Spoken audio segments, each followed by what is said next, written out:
Aménager, construire, gérer en Moselle et Nord-Lorraine, société d'économie mixte, la Sodevam a fêté en 2024 ses 35 ans et ne cesse de montrer son utilité pour concourir à l'attractivité et la qualité de vie des territoires. C'est ce que nous allons voir durant cette émission Sodevam, les territoires en action.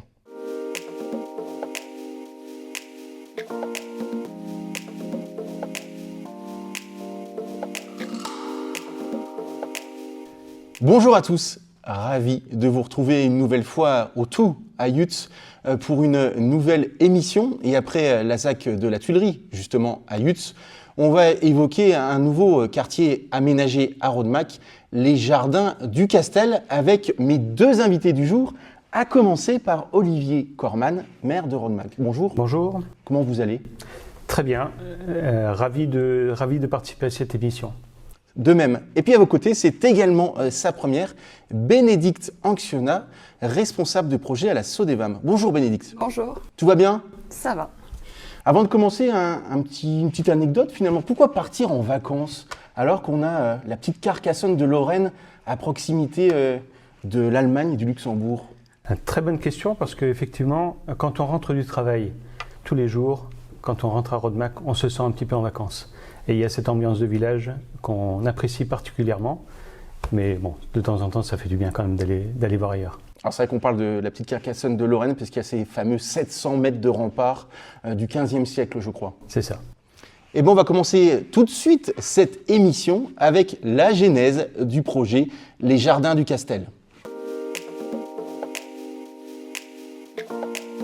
Et on va continuer, Olivier, à parler un petit peu d'histoire. Alors je crois qu'on va pas être d'accord, mais c'est vrai que Rodemack a longtemps été un village tranquille avec ses 1300 habitants. Et c'est vrai que depuis le début du XXIe siècle, même si Rodemack est classé depuis 1987 parmi les plus beaux villages de France, on sent une frénésie. Voilà, on peut parler vraiment de cité dortoir. Comment vous expliquez finalement ce retournement de situation ?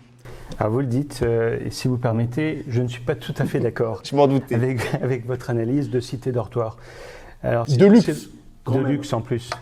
Alors c'est vrai qu'en termes de démographie, Rodemack bénéficie du développement économique de Luxembourg, de la proximité du Luxembourg.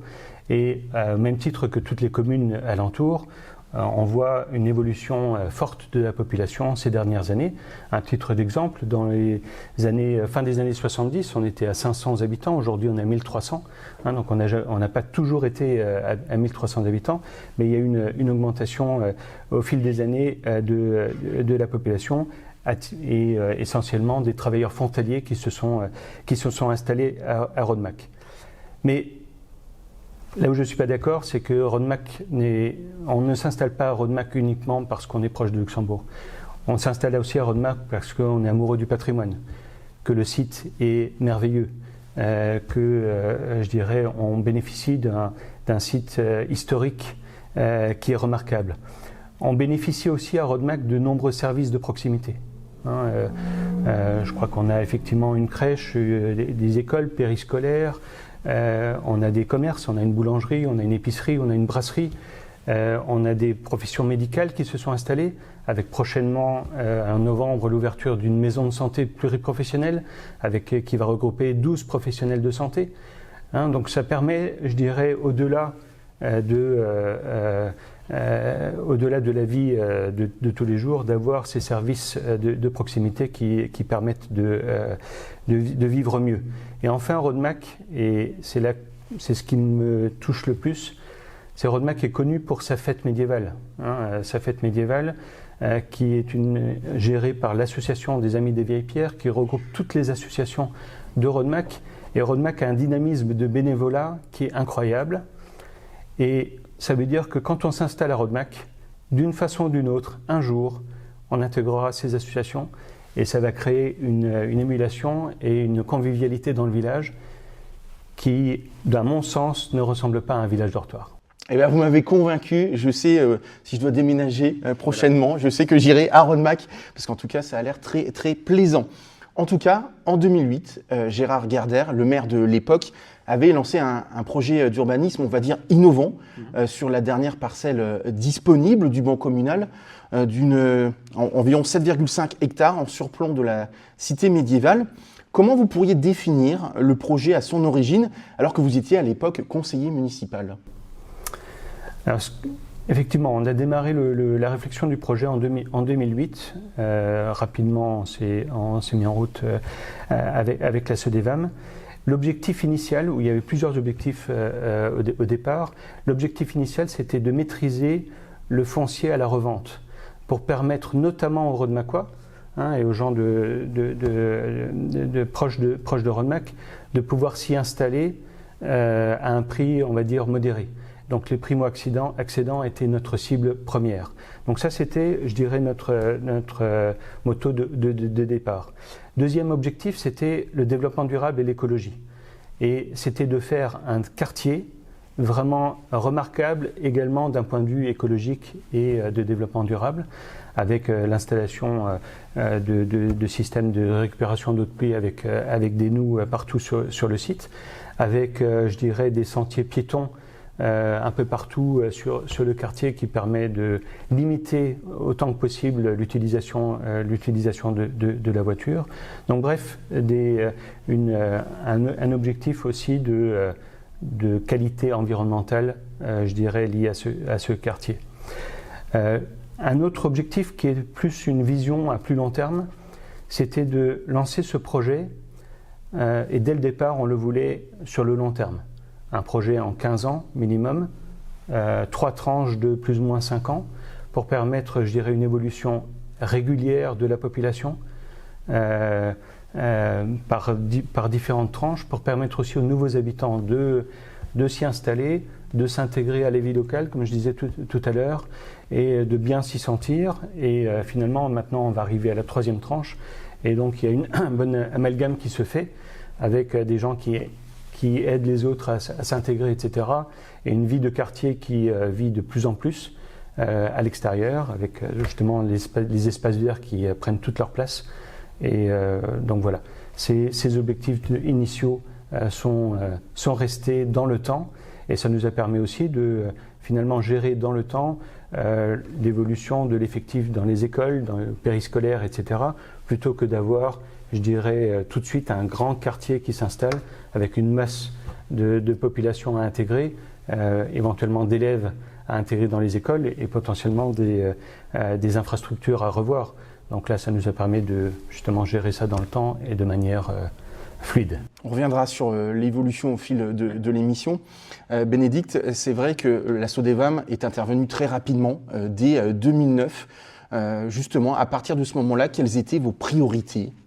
Alors je vais peut-être un petit peu répéter les enjeux qu'a énoncé Monsieur le maire. Nous, on a répondu à une consultation qui avait été lancée par la commune à l'époque. On a été mis en concurrence avec d'autres aménageurs et la SODEVAM a été retenue. Dans le cahier des charges, dans les objectifs qu'on s'était donnés, c'était un quartier qui ne soit pas un simple quartier périurbain tel qu'on les connaît. Il y avait une vraie ambition environnementale. Dès le début, on a souhaité aller chercher le label écoquartier, alors qu'on n'a finalement pas obtenu du fait de l'évolution ultérieure du lotissement. Mais voilà, il y avait des vraies exigences environnementales auxquelles on a souhaité vraiment s'accrocher sur toute l'évolution du projet. Et puis il y avait ce besoin de créer du logement pour les habitants de Rodemack. Il faut savoir que les prix de vente des terrains qui ont été commercialisés sur la tranche 1 étaient jusqu'à 30% inférieurs au prix du marché dans les environs, pour permettre aux habitants de Rodemack de pouvoir se positionner sur les terrains.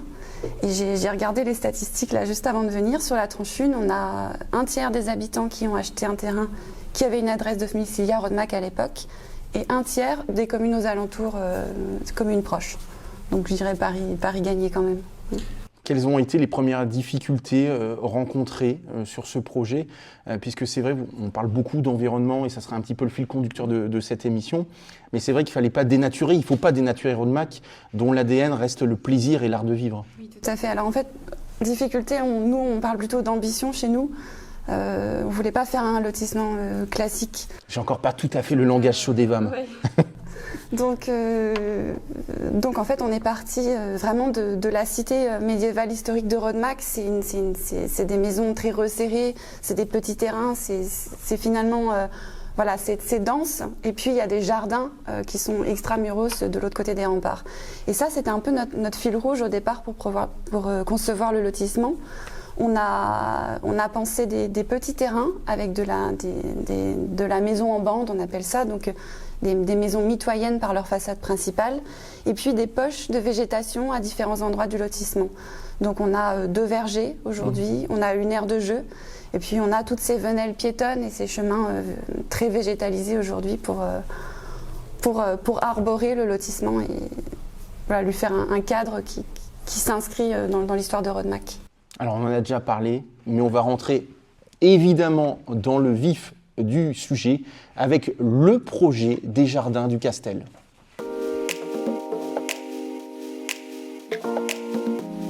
Alors c'est vrai qu'on a parlé déjà de la première tranche, mais c'est vrai que la seconde tranche, à partir de 2014, comprend des sous-tranches. Une première de 13 maisons Bouygues pour le compte du CNPE de Cattenom, le centre nucléaire, mais également une deuxième de 10 maisons commercialisées. Oui, donc effectivement sur la tranche 2 du lotissement, on a eu cette opportunité à l'époque de travailler ensemble avec le CNPE de Cattenom pour permettre, je dirais, à des familles de la centrale nucléaire de venir s'installer à Rodemack.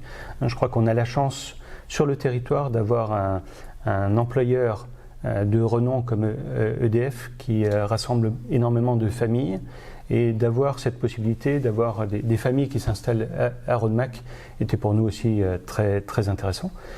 Donc aujourd'hui, il y a effectivement une rue qui est gérée, qui a été gérée à la base par le CNP de Cattenom et qui n'a pas du tout dénaturé, au contraire, le site et qui a permis peut-être même d'accélérer, on va dire, la commercialisation et le développement des jardins du Castel. On l'a dit, c'est vrai que le lotissement se distingue clairement par sa qualité paysagère. Comment finalement vous avez réussi à travailler la ville de Rodemack et la Sodévam pour créer ce que je pourrais appeler une sorte de cité-jardin, Bénédicte? Tout à fait, une cité-jardin, c'est une bonne référence, je pense, par rapport aux cités-jardins du XXe siècle. On s'est entouré d'une équipe de maîtrise d'œuvre pluridisciplinaire, c'était important pour nous.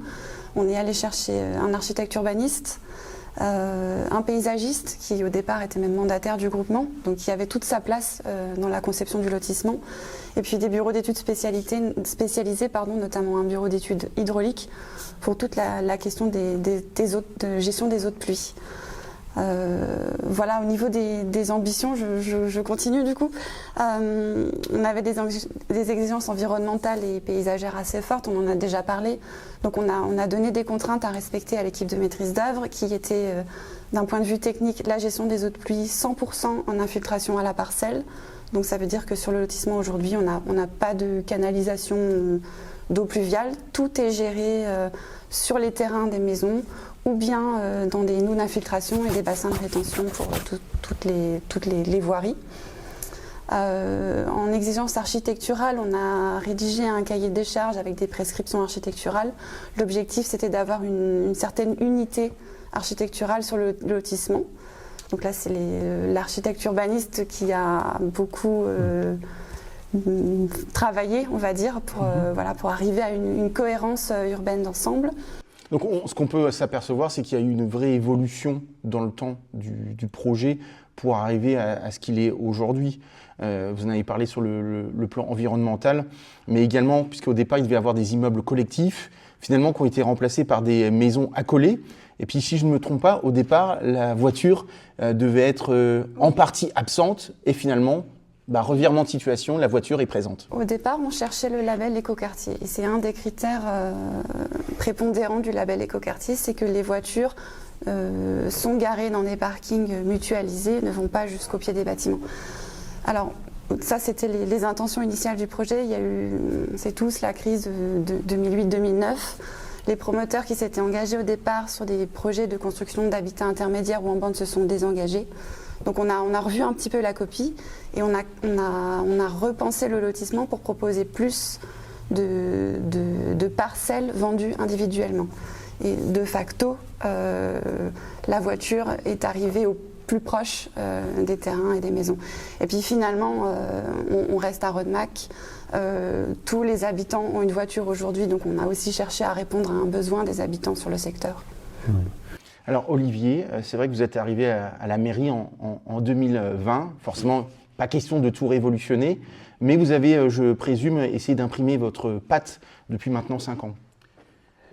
Oui, effectivement. Donc, effectivement, ne pas révolutionner le projet initial, qui était un très beau projet, hein, qui s'inscrivait dans le temps, hein, comme j'en ai parlé tout à l'heure.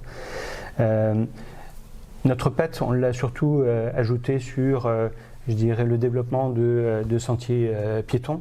Hein, notamment, on a créé un sentier piéton qui permet de descendre du jardin du Castel jusqu'au vieux village pour rejoindre les écoles, le gymnase, etc.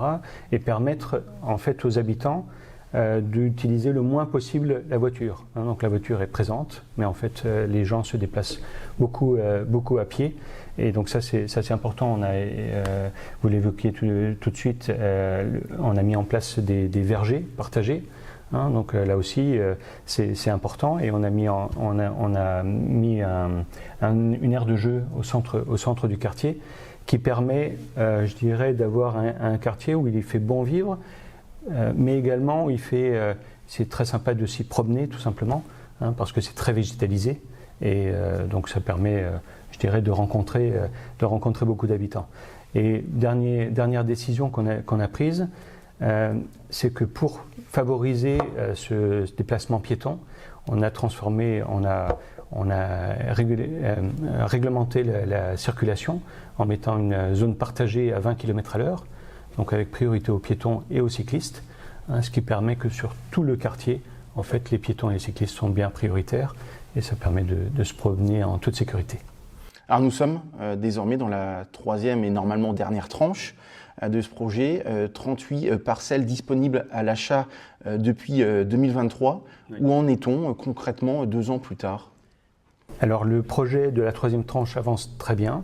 On l'a également organisé en 2 sous-tranches, hein, une première sous-tranche de 30 parcelles individuelles qui se sont bien vendues. Aujourd'hui, il en reste 3 à la vente, donc quasiment tout est commercialisé. Et on est en train de travailler sur un permis d'aménager pour un dernier sous-lot de 6 parcelles, avec une voirie qui devrait voir le jour à l'automne, et donc des parcelles qui seront à la vente très prochainement, pour permettre à 6 nouvelles familles de s'installer dans les prochains mois, ou en tout cas l'année prochaine.